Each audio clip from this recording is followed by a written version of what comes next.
my story is, I've never been into that, box of spirituality means you don't smoke, you don't drink, you don't swear, you wear white, whatever, or all the other forms of that same kind of bullshit. You know, I've never been into that. However, in fact, I was really repelled by that. Like, whatever teachers I was drawn to, and there was so many in my lifespan that I can think of, you know, they were of the place like, yeah, you go, you meditate, and then you go have a shot of whiskey and a smoke and a good fuck, you know, like that kind of. So it was really like, it's life. It's not this holy, you know, life of abstinence and compassion and all that. Those kinds of teachers, and I was, but I several times I came to this place where I thought I had stopped. I thought I've got it, you know, through whatever books came my way, whatever experiences, and then it was like, oh shit, you know, there's more, and more questions and more discontent and just being exhausted with life. Like, I have a good life. I'm very grateful. I have a loving, you know, my husband and my son. We live in a nice place. We have a good life. And I still like, damn, I woke up again this morning. I was hoping that wouldn't happen, you know, that kind of thing. And just like really being in this understanding that it means nothing, that there's no purpose, that there's no, and yet just being ready to for my story to end. You know, I don't have the constitution for suicide, and I would never do that to my loved ones, but you know, I was like, welcome. And then, yeah, and then like non-duality. In fact, when I was reading whatever spiritual books, I was reading some kind of rough ones, and also some kind of the basic ones, like Maharaj Nisargadatta, whatever. Like I got into him. He started to open this awareness of non-duality, but I never heard that term. I mean, and if I had, I kind of shied away from it because I had no idea what it really meant. Like that just was like, ignore it, or like subject object. That was also something my mind couldn't really wrap around. So I would just ignore those things. And then I was watching YouTube and a non-duality video, one that was made by Frank, which I saw you're working with as well in this, a black and white one with Kenneth Madden. And it was just like, it popped into my watch next, and I'm like, oh, I liked that it was black and white. It started with some music, and I started listening to this, and it was like a switch was hit, and I was like, it was like all this was just falling away. You know, I'm not even talking about the idea of a me, but just everything, like just like freedom. I felt light. I felt happy. I felt like this is it. And there's nothing you can do about it, and there's nothing that you need to do about it, and there's nothing that needs to change. And so I watched that. I think that's about 45 minute video. And then the next one that played was a Tony Parsons one for about an hour and a half. And I watched that, and I was like, wow, it just goes more. And so I probably consumed everything non-duality. Like me, I consider those guys like neo advaita vedanta, you know, like the Jim Newman and the Tony Parsons, and a little bit more poetic, I would say, like Rupert Spira or Spira, however you say his name. But at that time, I was just hooked on this, and I had to drive to and from about an hour to work at the time I was doing that. And I would just listen to this stuff all the time. I would sit in a hot tub, and I would just play these videos, like pretty much all the time. And then I just started to talk about it myself because I was so thrilled, and everybody around me just wanted to punch me whenever I spoke about this stuff. I was really annoying my friends and family. But I was like, if you would just listen for a moment, it's not annoying. It's the most beautiful, enlightening, freeing thing, you know? And it wasn't like, I know something that you have to understand so you could be free. It was just like, I just need to share this because it's so epic. And at the same time, it's just so whatever, you know? So that went on, and probably for about a year, maybe a little less. And then I just, like you said, I just got to this point where I was like, I just couldn't listen to this. I listened to the stuff that used to like feed me on every level, or, you know, feel good to hear. And it made me really angry and repulsed. I felt like all the neo advaita guys and girls are all like escaped from the loony bin and are just talking nonsense, you know? And I just couldn't listen to it. And I started to kind of, I don't know what the right word is, maybe regroup or re-examine what is true for me, what my life has shown me, what ride this has been for me, my experiences. And then sure enough, as it always happens, these gems start dropping into my life. And where at the point I'm at right now, and this is another reason why I didn't respond to your email, is because I'm like, I don't want to fucking talk about non-duality. I'm like, I'm sick of anything non-duality. So I just kind of left it. But since that original email, it was a few months ago, I can't remember exactly, my relationship and my awareness has shifted to the point where there is a resonance there, and there is a freedom, and there is a relaxation that has come from this, that is experienced. And the bottom line, that is my experience, is that nobody has a fucking clue what the hell this is and what is going on. You want to call it nothing being everything? Go right ahead. You want to call it Jesus, God created this in 7 days? Go right ahead. I mean, really, there is no, whatever floats your boat, you know? But so it has allowed me to just dive into the story of this character that is Giselle, and what her life experiences have allowed to happen, and to enjoy that, and to, in my experience, there is not a doer, but that doesn't mean that there's not an experience of doing, right? I understand the bigger, it's like 3 layers. There's the everything that is all encompassing. It is what it is itself, being itself, experiencing itself, whatever that is, really, who knows?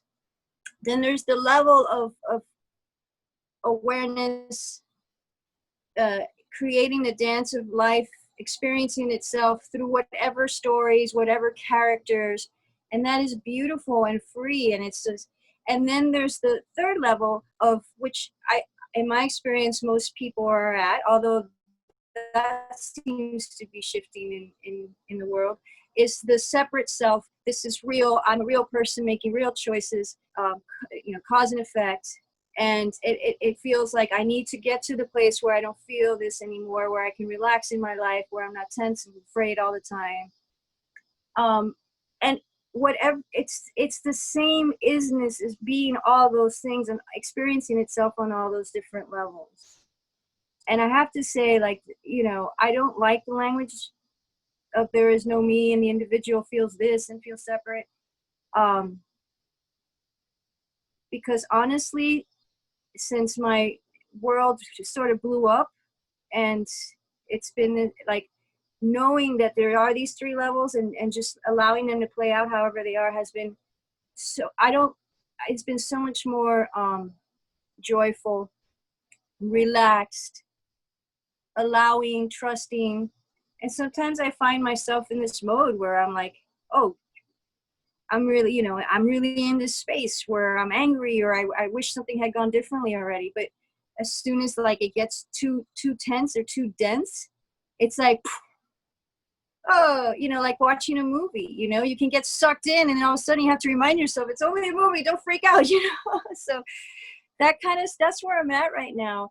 And I've allowed myself to be led to things that inspire some creativity, some joy, instead of like nothing's real or da da da. Because I got really bored, and I got really, even knowing that there is, everything is one, it's like, that's what's playing out in my life, is this story of boredom. And yes, I know we're all one and there's no really separate individual. However, if it's real or not real, whatever, it's happening.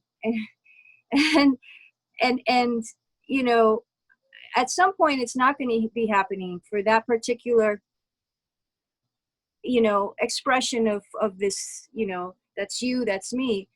And that, you know, so my whole thing is enjoy the fuck out of life. You know, if meditating on a mountain gives you joy, do it. If you know, cocaine and prostitute gives you joy, go for it, you know. And I have found my joy now, which is, it's kind of linked to this whole what is reality, what is real, in such a beautiful way that I feel like if I hadn't experienced the whole non-duality, getting to this, which I'll tell you what it is in a moment, getting to this, I think I would have either lost my mind or been really bad at it. But because knowing what I know or having the experiences, this becomes such a beautiful playground to play in. And you want to hear what it is? All right, drum roll. I've become a hypnotist.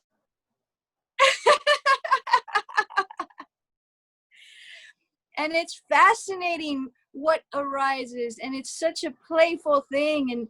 And you know, you experience like cool shit, like people like dropping like, you know, years of pain in an instant, you know. So and just like the phenomena that's so trivial, but it shows you what's possible with the mind. Like I can make somebody forget their name, and it's like when I did that for the first time, it was like, ooh, it changed everything, you know. So yeah, so there you go. Thank you for asking. Now you got my story. Thank you. I muted myself because my dog is panting like crazy. He's old, so it's kind of like it'll sound like a porn, you know, when you're talking. But I like that. I have a friend who I talked to maybe a few years ago when I was having the experience. You know, when you have this, I got this, I don't have this, I got this, I don't have this, kind of like bullshit that you do, and then you're happy for like 2 weeks. You're kind of like, yay, and then something happens, and you're like, fuck. You know what I'm talking about, right? It's just attaining something. Yeah, and then, absolutely. I'm like, maybe I should stop drinking, or maybe I should stop partying.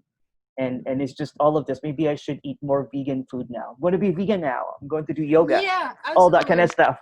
And yeah, so I talked to him, and he gave me those 2 weeks. Kind of like, oh, I'm happy again. Yes, thank you, dude. And then he's a hypnotist now. He wrote maybe about 5 non-duality books. You should contact him. I should. What's his name? Kyle Hubin. What is it? Kyle Hubin. I'll send you the information. Please do. I would love to talk to him about that. That's wonderful. Yeah, and we're talking, I think, just a couple of days ago, and I'm like, it's the same thing anyway. Hypnotism is the same thing as a meeting. Yeah. At least. Yeah. You know, or somebody was talking about channeling, and I said, well, channeling. Someone said that channeling is the same as hypnotism. I'm like, not really. At least the hypnotism, you're a friend with it. This is what's happening. Yeah, and you're in a collaboration with the hypnotist, with the subject. It's a collaboration. It's allowing yourself to imagine things. We imagine so many things anyway. We're walking around life hypnotized as it is. Yeah. So this is offering another way to imagine and to be in your life, another way of being hypnotized that serves you better, that you know, like those shoulds, I should do this and I should do that, just like they fall away. It's like this, and that's not only through hypnotism, although it can happen through hypnotism. That's also awareness of reality and what's possible, and because it's like reality is malleable, you know. Every character in this film that we're in, this dream that we're in, has their own reality, and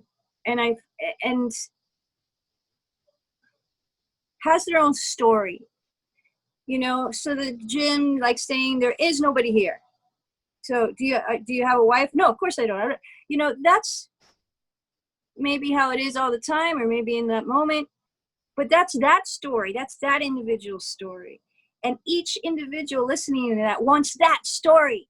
And it's like, that's just another story that is, you know, like, what is your story? What is your, you know, experience? And then you have somebody saying there's no such thing as experience. And I'm like, well, I beg to differ, you know. But so it's just a lovely dance. And I used to get really upset and like, no, it's not that way. And how could you be so like, but it's like the hardcore Christians saying this is the way it is, and there's no other possibility for them, really. That is their reality. That is their story.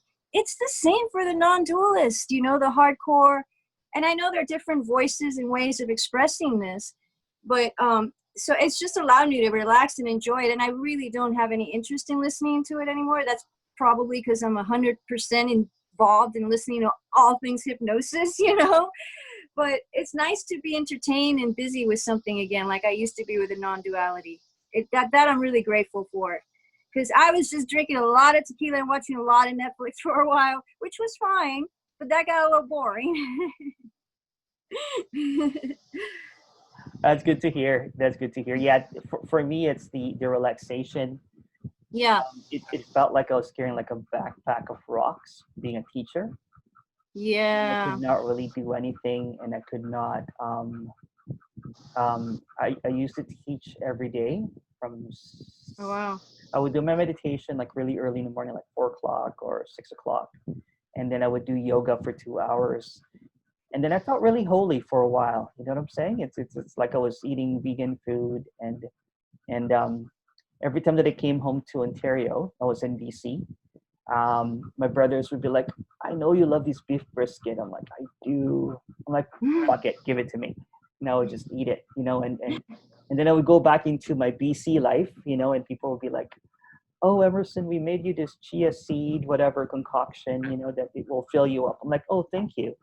And it felt like a character role. I felt like in a movie of a bad actor of a fake guru. But the joke is on me. You know what I'm saying? It's like, Yeah. and Yeah. no matter how much I told them that I'm not a guru, don't put me in a pedestal, you'll crucify me later. And it's kind of like when you sign up for that, there's no going back unless you assassinate your character.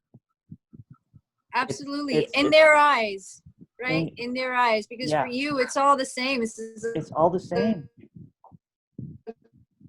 Okay, now I'm doing this, you know. But yeah. I saw a quote just the other day, and you might have heard this before, and I might be paraphrasing it. I don't think it's a famous quote. I think it was somebody's comment on something on Facebook. It said, you know, how all this end of the world and conspiracy theories are all up in flaming these days because of COVID and all that and everything else. And somebody said, the end of the world is no more either exciting or meaningful. To the awakened mind, the end of the world is no more meaningful than the snapping of a twig. And I love that, because that's how everything feels now, you know, and to allow the character's freedom to express itself in whatever moment, like, you know, not have to pretend. If there is no sadness in a sad moment, then there's just no sadness in a sad moment. But if there is, then there is. And it's very genuine and it's expressed. It's not like judged or held back. And the same for all the emotions on the scale of being human, you know? It's very free. And it's like, man, I like my character in this movie. I'm going to enjoy playing it, you know? Yeah. Yeah, that's what it is too. I used to like towards the end of that teacherhood, I went through some suffering big time because I got into something that I didn't want, right? And then after that, it was just so relaxed. It's almost no motivation. There's almost no there's almost no agenda. You know, people talk about nothing. Even with the marketing with this, I was talking to Frank on his YouTube. I'm like, it's like, well, promote your stuff. I'm like, it's a conference with these people. I'm like, I'm really bad at this because there's no motivation. I used to be you know, like a controlling, you know, imagery and stuff like that. So I would like put on this like, well, you know, Giselle is going to be there at this conference and she's brilliant, all that kind of stuff. now it's like there's just a whole bunch of folks talking about nothing. And I can't even articulate better than that. I'm like, but yeah, it's lost. You're right. This relaxation has made me so lazy, and also Yeah. not give a fuck at all. But you know, It's there are some moments that my aunt passed away last couple weeks ago, and mhm. I'm one of those people that did not really grieve because I had to put on a front, like, yeah, okay, yeah, there's no death or whatever. But this time I cried and I sobbed and it felt great because there's no more filters. Yeah, There's no more absolutely. filters. There's no more acting. There's no more. This character it's kind of like it can be a saint. You know, it can be really saintly and do a lot of great things for people. It could also be a douchebag, and that's Sure. okay. You know what I'm That's saying? lovely. Allowing yourself all the experiences of being human with, while you are here being human, why would you just box yourself into that or that? And that goes for the whole range, like, again, it's not in my this again might sound like, but from that perspective, that it's all its own thing being its thing and experiencing itself through whatever it's appearing. And that's just my 2 cents, like who knows if that's what it is, but sounds good to me, so I'll just play along with it. That even those things, like, how would it feel to murder somebody, like, how would it feel to, like, go in and steal a car, like, again, each character has their things, and sure, the character can, anything's possible because it's all the same oneness appearing as all these different things. This character, like I said before, doesn't have constitution. I wouldn't even say the courage. I would just say the constitution to kill itself, maybe because it thinks of what it would leave behind, and it also doesn't have it to kill somebody else or to steal a car. But if the situation appeared, maybe, who knows? Are you familiar with Darren Brown? No, no. Oh, he's brilliant. I mean, he has a show on Netflix called, I think it's called The Miracle. He's a mentalist, like he's not a magician. It's more of a mentalist in England. He's probably like the biggest thing like this in the world, So his show on Netflix is called. He has a show that he did in a big theater in England, and they filmed it, and you can catch that, which is super entertaining. I'll watch it. Yeah. Yeah, he also has another one where it's this experiment whether you can get a normal, everyday, ordinary person to actually kill someone. So What? it's the whole. Okay, just keep in mind, this is the basis of hypnosis as well, suggestion, and it's fantastic. But the everything around it is staged and set up, and it's I haven't seen this one, but I believe this one is also on Netflix. I just saw the trailer for it. Everything, like, everybody's an actor, including the person, but it's all staged to push somebody so far that they actually kill someone. Oh They wow. think they are. They're obviously not. Kind of like the game. You know, the game. Yes, I love that With Michael movie. Douglas, right? Like a I '90s movie. love that, and Sean Yeah, me Penn. too. Yeah.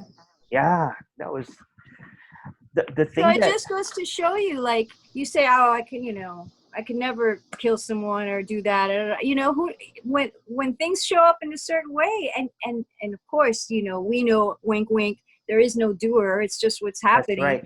That's right. so it can go anywhere. Yeah, the thing that shook me up before was because I was big on purpose. You know, you were born Yeah. to kind of like, what's your purpose? So I thought I found my purpose in helping others. And then, but I realized I thought I was being selfless, but the act of being selfless is actually very selfish. If you think about Yeah. it, it's reinforcing the self. Like look at what I'm doing for others for the sake of Yeah. others, and, Right. and it's just reinforcing that. And so I thought about a little bit about morality.